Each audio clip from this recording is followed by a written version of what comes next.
noon Eastern, and it's another episode of UnTangled. I'm your host, Jen Frazier, CEO, founder of Firefly Partners. I started Firefly back in 2007. I know, for those of you paying attention, that's getting really close to 20 years, but that we won't talk about that. That's amazing.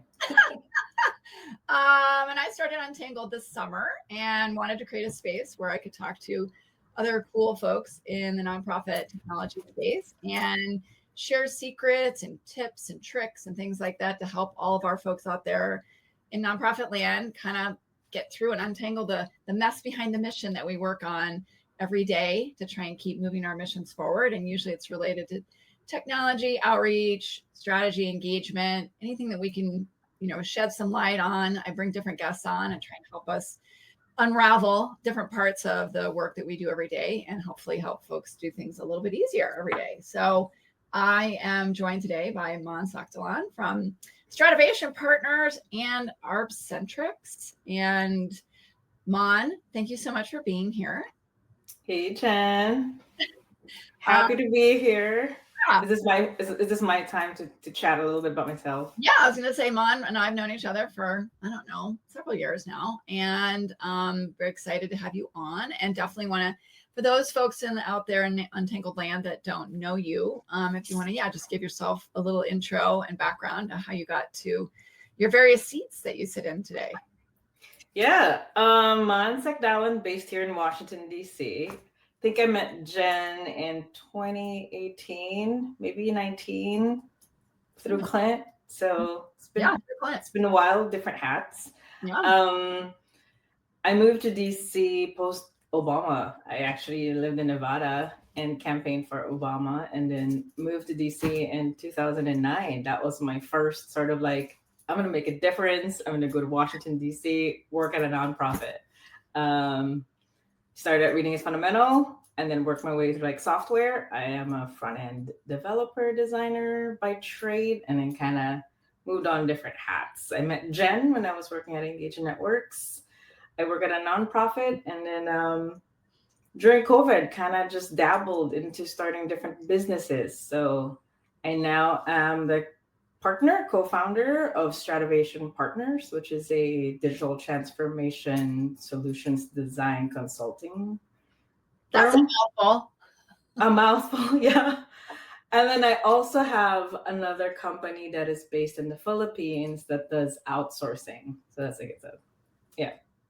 And I keep saying I don't think Maan ever sleeps, but that I've been corrected and to know that you do sleep. But I'm nonetheless duly impressed by all the different things that you do. And so your background is very much in the technology space and front-end developer, and also I like to just think of you as a Maan can figure that out kind of person. Yeah, like a solutions designer or something.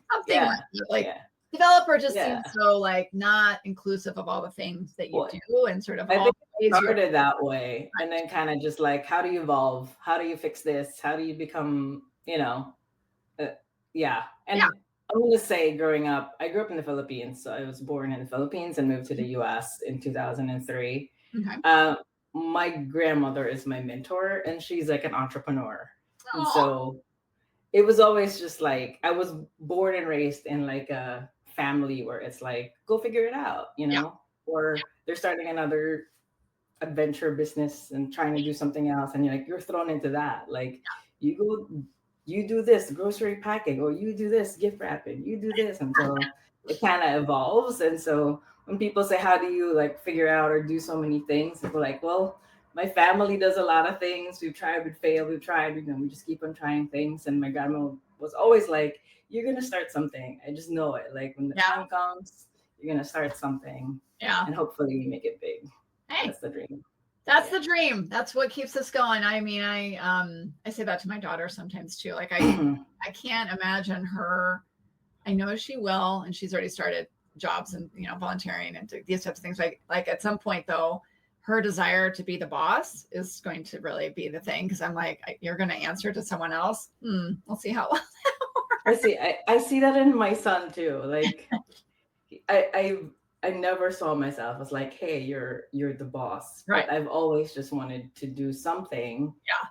And then if I hit a wall, like, well, Yeah. why can't I just be in charge of this so that Right. I don't keep Have on to hit having to that hit wall. like Right. hit the wall. Let me just be Yeah. in charge. But I think, like yeah. ultimately people ask me like, why you're not tired? Would you sleep or all that? It comes from like a mission thing. So I have to do something that I care about and I want to be able to always give back. I And love that's it. it. Like, yeah, that's Yeah. kind of the Well, reason for everything. yeah, that to me is sort of the key. That's where I have a personal interest always in sort of what drives folks to do sort of mission driven work, and also entrepreneurs and folks that start things. I'm always, obviously that's my intersection. So I'm always like, I know how I got here, but I'm always interested, like, how did you get here and what drives you and what keeps you going and what helps you stay motivated and all that sort of stuff. So let's talk for another podcast. We can have that another Oh time. yeah, I'm just gonna plug. I've fangirled on you for the longest time though. So when you're like, hey, you wanna come to the show? And I'm like, oh, yes. Yay! Yes. I also have a very deep desire to promote other women entrepreneurs. It's like my other, like, again, my third, fourth job or whatever that I want to have is really just being like, I want to coach and work with and collaborate with other really strong and powerful women and like help us, basically help mend some of the, idiotic things that have happened in the world, maybe that have been run by the other half. So here we are.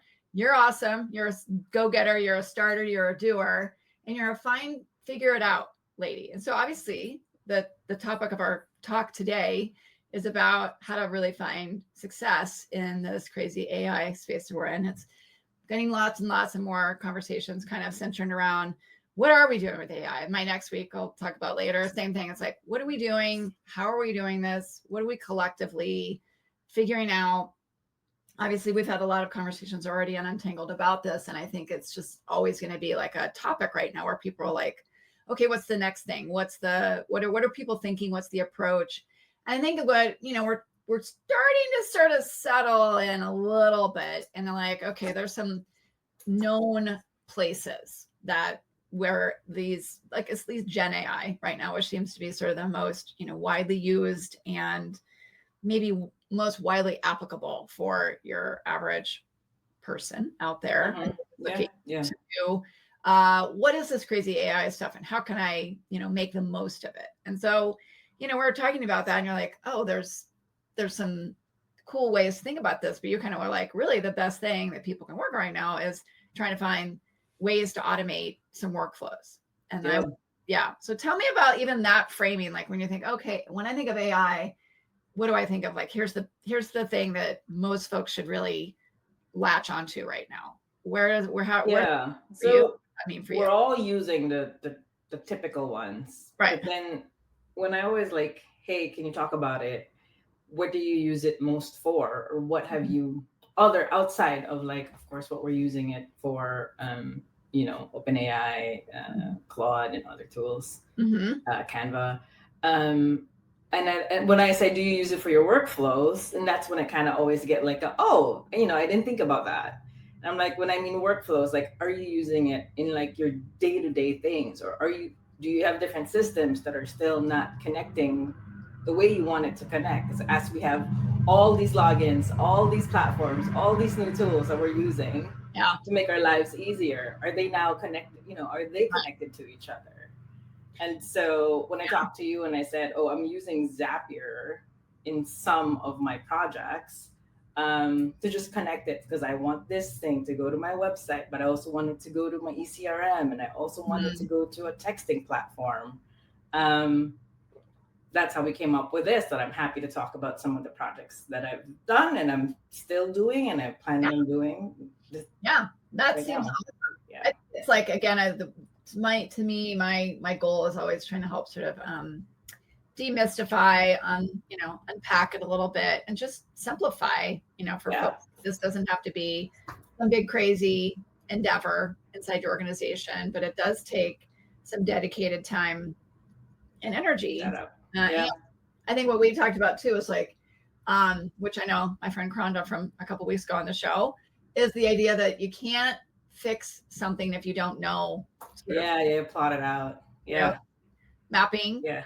Shout out to Kronda. You got to map your processes. You got to stop and Mm-hmm. figure out what all are we doing and how many steps does it take and who's doing what and why is this, 17, manual steps. And then you can start to identify some of these opportunities for automating some of those steps because you're like, ooh, I could save time. Or, like where things are, where information, and back to the conversation with Duncan, where data is not flowing.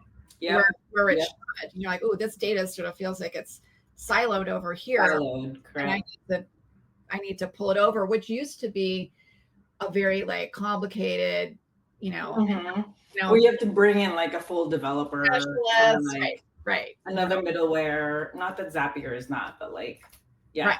But like there are ways to sort of like attempt to try these like, oh, maybe I could just start working on some of these tools. And I know a lot of people have been using Zapier for years. So it's kind of like the old school agent, essentially, that like kind of goes between systems and like tries to be like, hey, you data that's over there, that's siloed. You come over here and you talk over here. You push yourself over here. So when I'm doing reports over here, I have more insight into what's going on, so that data doesn't remain siloed. And those are like things that obviously our clients see day in, day out.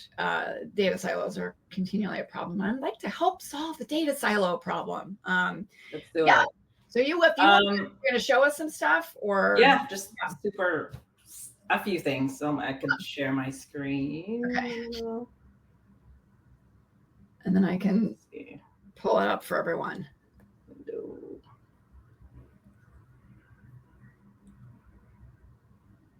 Okay. Wait, do you see it? Like, okay. There we go. Perfect. Okay. What do we got? So here's a simple one. You had a photo contest. Normally, these contests are like in its own siloed website. Have a contest, an online contest. This was like a submit a favorite photo of your dog for a super cute, like a religious holiday. Yeah. And so submit a photo of your dog, and then Chewy gives like a gift card. But then that has to get to your website so you can promote it, and it has to get to your eCRM. For us, it's Engage in Network, so that you can constantly promote it. Because again, the photo contest is siloed in its own tool, right? Whether it's a sweepstakes that you're running or a contest, those are not normally done by like a fundraising donor engagement platform. Yeah.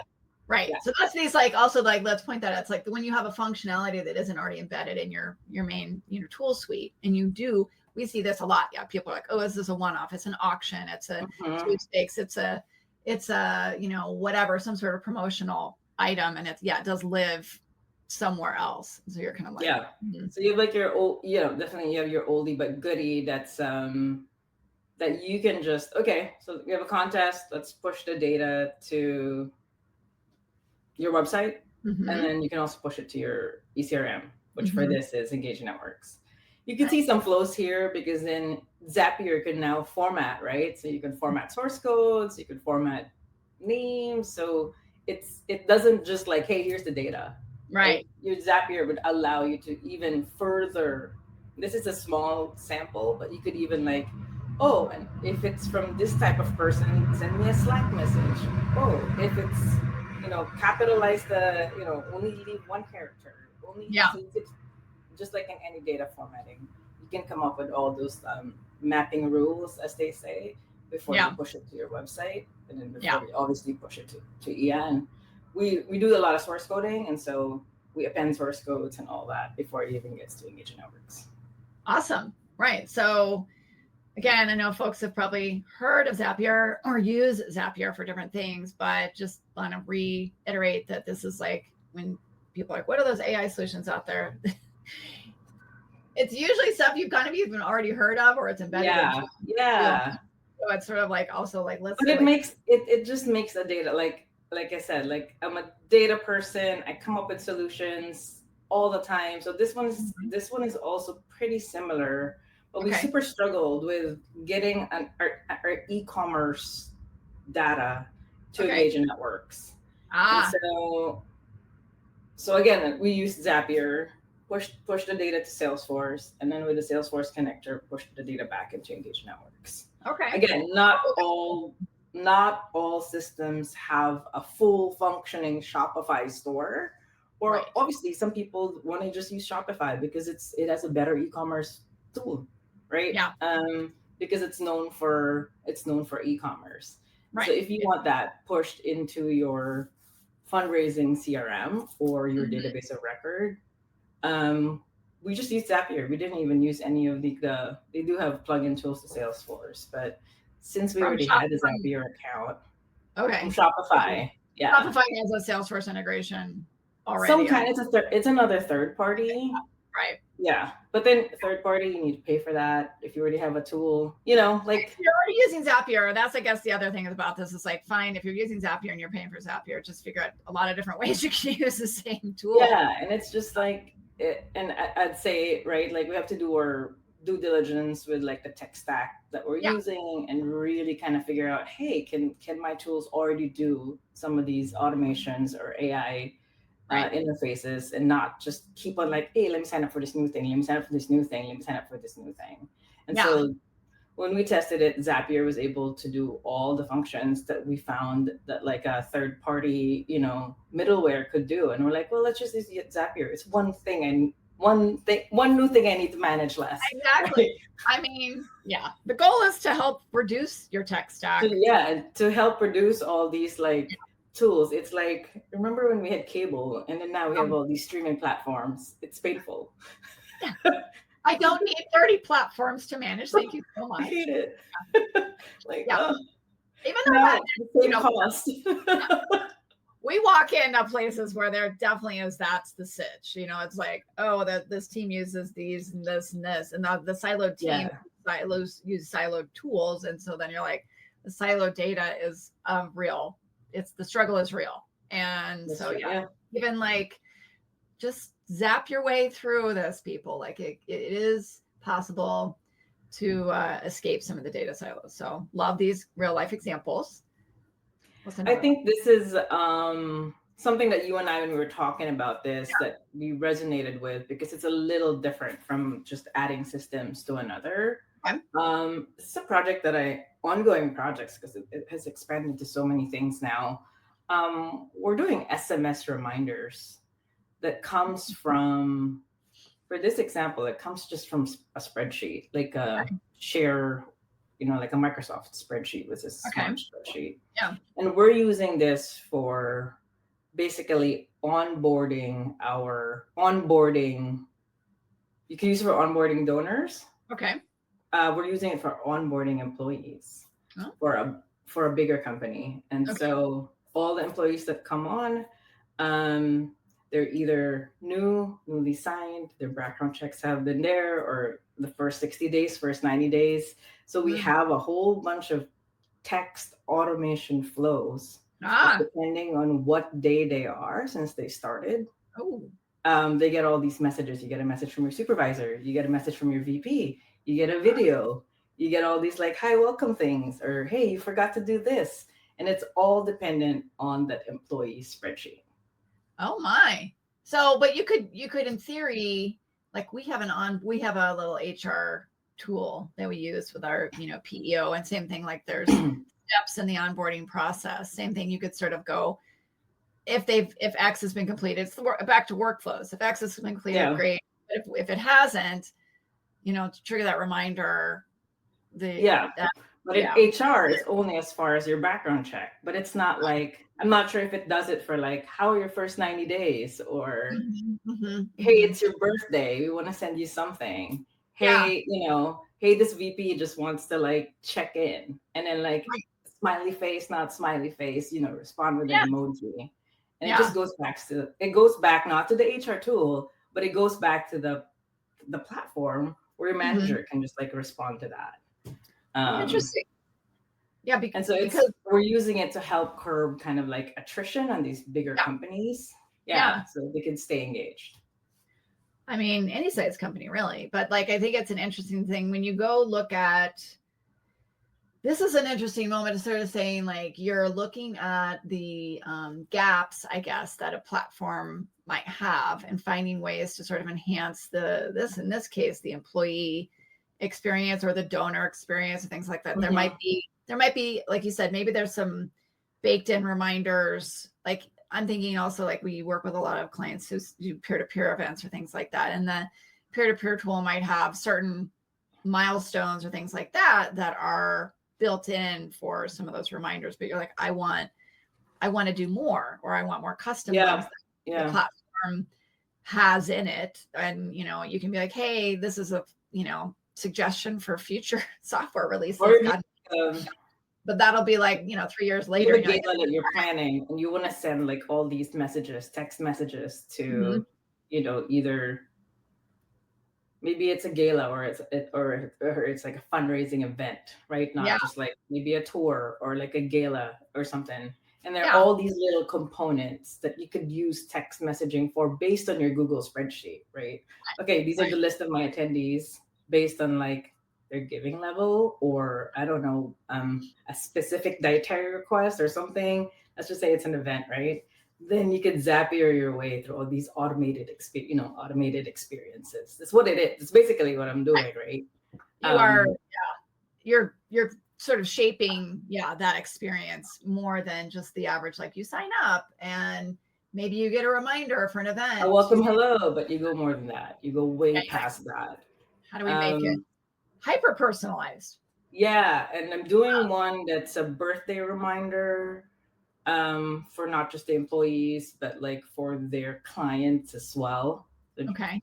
And then also reminding the managers, which you could use it on a donor level, right? Like a donor manager versus like the major donor and like their client, where it's a reminder to the major gift officer to like, hey, don't forget to greet this person. Yeah. So that's something that I'm working on right now. Yeah. Like if this isn't already baked in to some other sort of automated workflow, it's again, I think that's these awesome moments of that, adding in personalization, adding in that user experience, adding in that personal touch for the recipient. And because we obviously, we need to do it at scale. So there's no way that, a person can manage, or a team can manage that much information. And you wouldn't want to manage that on a manual way. So that's why typically this stuff is not done. Or, because I know a lot of major gift officers, it's pretty manual because it's really high touch, smaller numbers, very high it's touch. A phone call, right? Hey, this high donor, remind them it's their birthday, give them a call. Yeah. Right. That extra nudge of like, again, where can I add? How can the tools help me do the people part of my job better? Like the tool's not gonna, maybe the tool can send out a basic, the basic message, but that everybody knows that's the, tool level, reminder, tool level personalization that then can add the human element on top of it.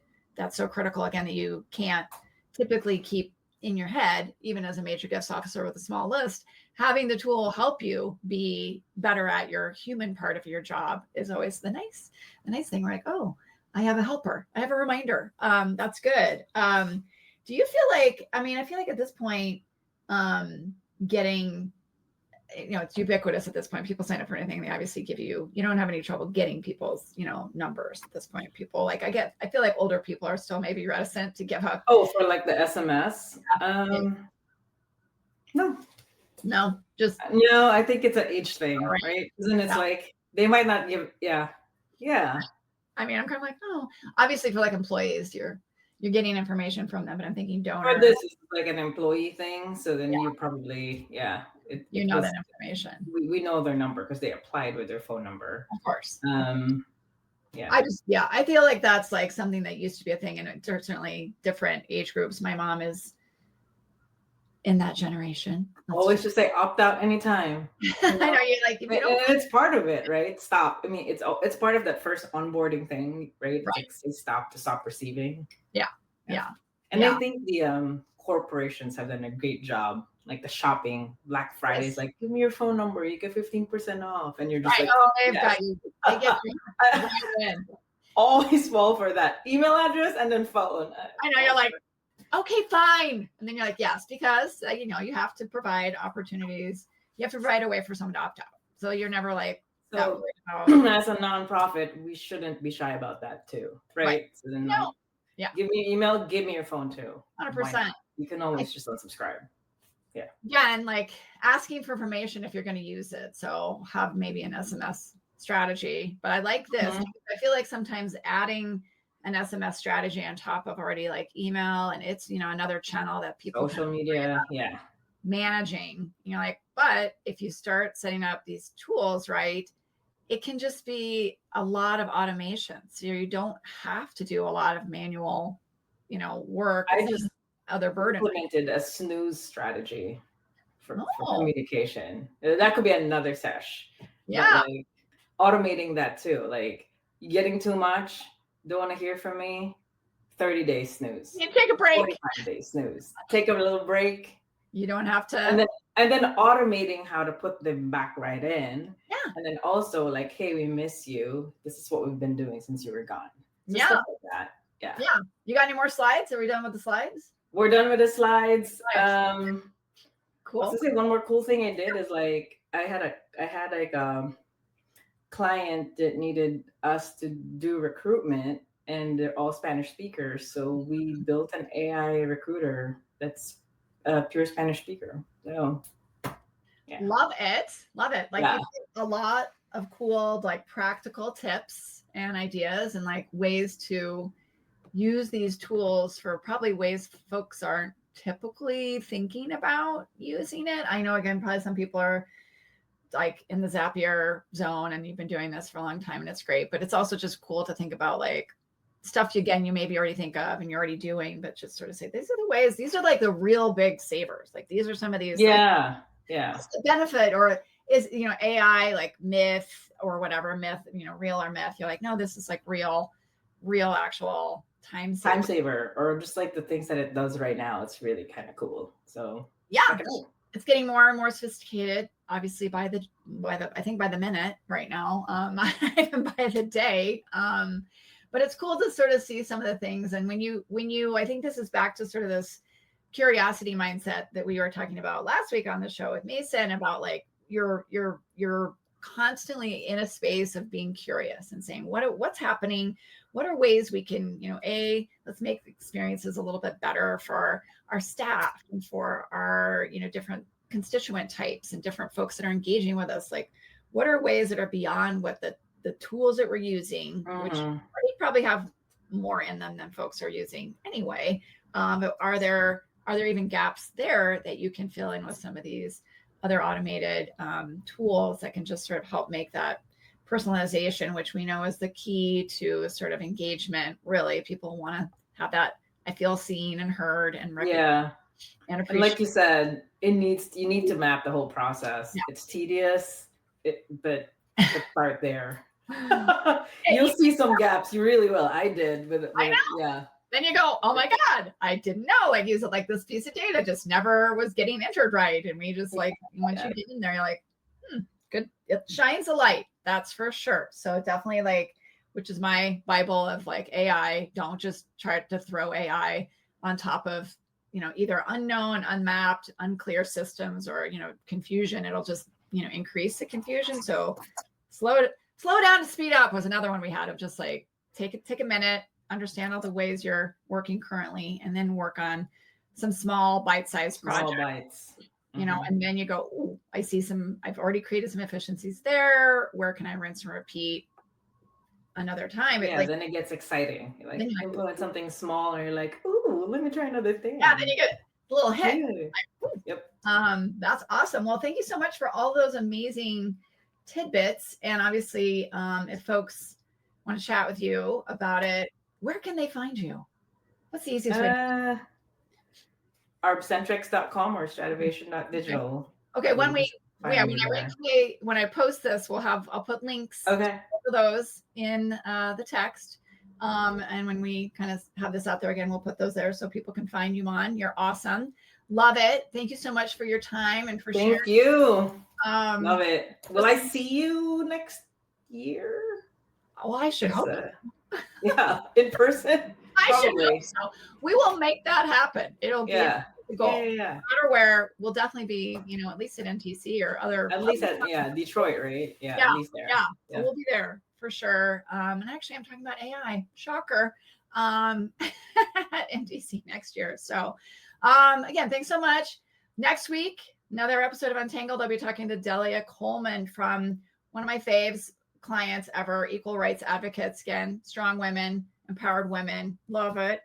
I love it. What her topic was, she's like, listen, nonprofits, what are we doing with AI? We need more than a post-it note strategy in our AI world. I was like, hells yeah, we do. So I can't wait for that conversation. I think Delia and I could talk for like 6 hours. So we'll try to keep it to 30 minutes. But look for us again next Thursday, noon Eastern, here on LinkedIn for another episode of Untangled. And Maan, again, thanks so much. Thanks, Jen. Everybody else have a great rest of your Thursday.